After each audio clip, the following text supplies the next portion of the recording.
The difficult economic climate and series of long cold winters mean that horse ownership is harder and more expensive than ever. As a result, an increasing number of horses scarred by neglect and ill treatment need the RSPCA's specialist help. 3-year-old Polly, a part-bred, was signed over into the RSPCA's care so she could receive the urgent veterinary treatment she needed. She hadn't been given enough food or wormed, and the inspector who rescued Polly said it was a miracle she survived. She looked really, really weak. Her coat was all starey, she didn't have any shine at all. Her ears were back, she looked really grumpy, fed up, and obviously she was very skinny and she could barely walk. She was a bit ataxic behind and she was dragging her back legs. So really a bit of a mess. She was in a vet's before she actually arrived here on a drip, and then when we got her she was able to stand but very, very thin. She could barely even walk round to the weighbridge to be weighed. Her coat was terrible, you could see every bone in her body.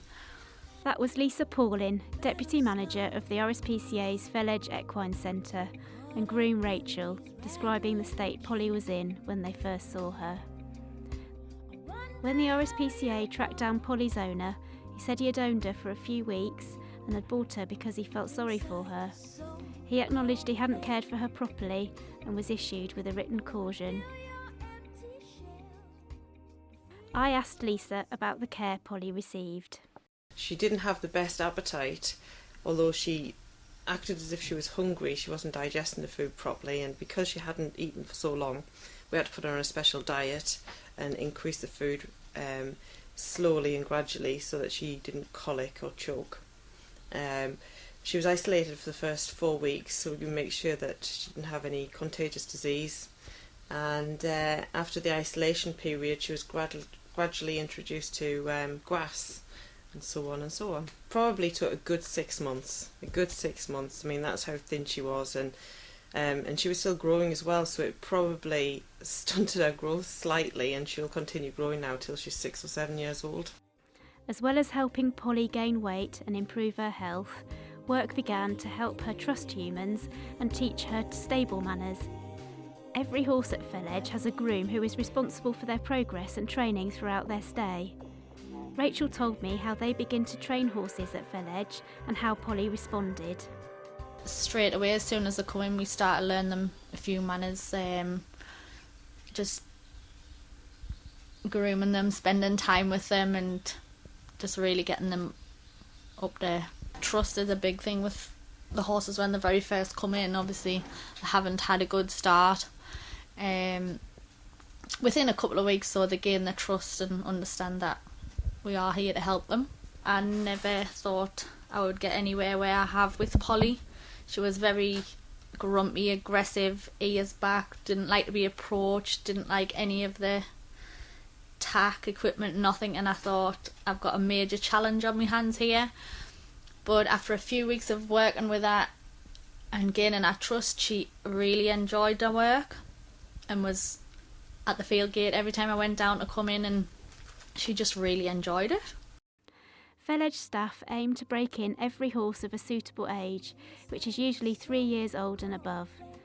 Even if they think a horse might have been through the process before, they will start from scratch in order to iron out any problems caused by rough handling in the past. 9 months after Polly arrived at the centre, Rachel finally sat in the saddle for the first time. Weeks of further training followed, including hacking through the centre's parkland, building up Polly's confidence and experience. She loves cuddles, kisses, she loves everything. She's just a really nice horse to be around. You can do anything with her, dead straightforward, really nice. Then came the moment the mountain of effort had been leading to, securing Polly a new home. And although that meant success, it didn't mean it was easy for Rachel.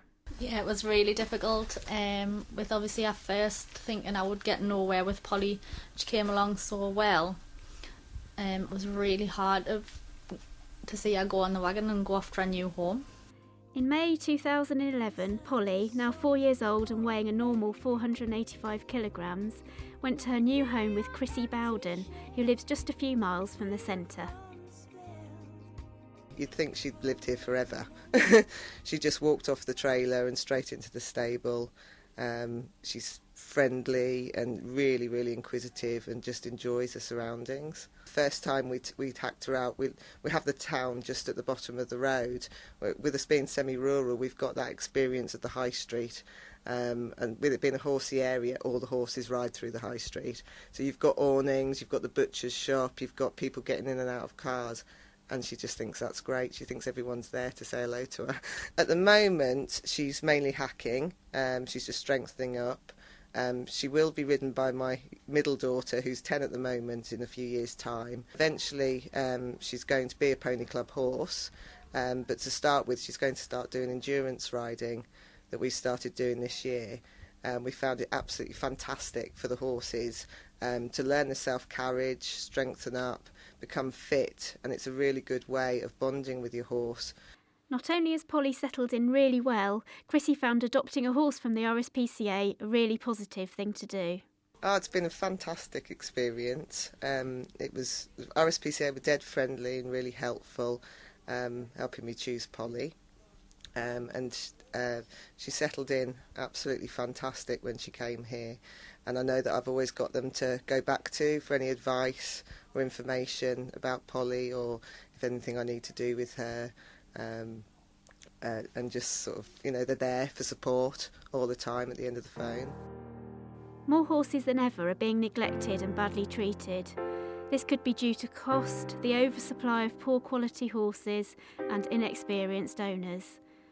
Lisa told me that Polly was typical of the cases that they are seeing at Fell Edge. I would say most of our horses, 80%, come in starved and neglected. Most horses haven't been handled before, so that's a bit of a challenge for all the staff here to handle them and try and make them human friendly. Another common case is tethering injuries, whether it be a head collar that's been left on a foal, and obviously the foal's head's grown and the foal's matured, but the head collar doesn't grow with it, or bad chains around the neck. Another condition is overgrown feet, or laminitis. Obese horses that have just had far too much grass and never had their diet restricted, and these cause additional problems down the line. Numbers are definitely going up. We've seen a huge percentage rise really in the last few years, and last year alone we had over 200 horses just in the North region. We think this is partly due to the bad weather conditions. So we've got obviously bad weathers, bad winters, and a lot more snow, so people are having to feed more hay and haylage because there isn't enough grass. And then we've had a fairly dry summer, so we can't make the hay either because the grass just isn't growing because we need the rain. So I think the weather's has a lot to do with it. Also, people are just overbreeding at the moment, and I don't know why, because there's just no market. The RSPCA received 662 calls from members of the public about abandoned horses in 2010, and the number of horses rehomed rose from 32 in 2006 to 156. It cost the RSPCA at least £5,000 to care for, rehabilitate and rehome each horse. For further information about adopting a horse from the RSPCA, or if you would like to support our work by making a donation, please visit rspca.org.uk.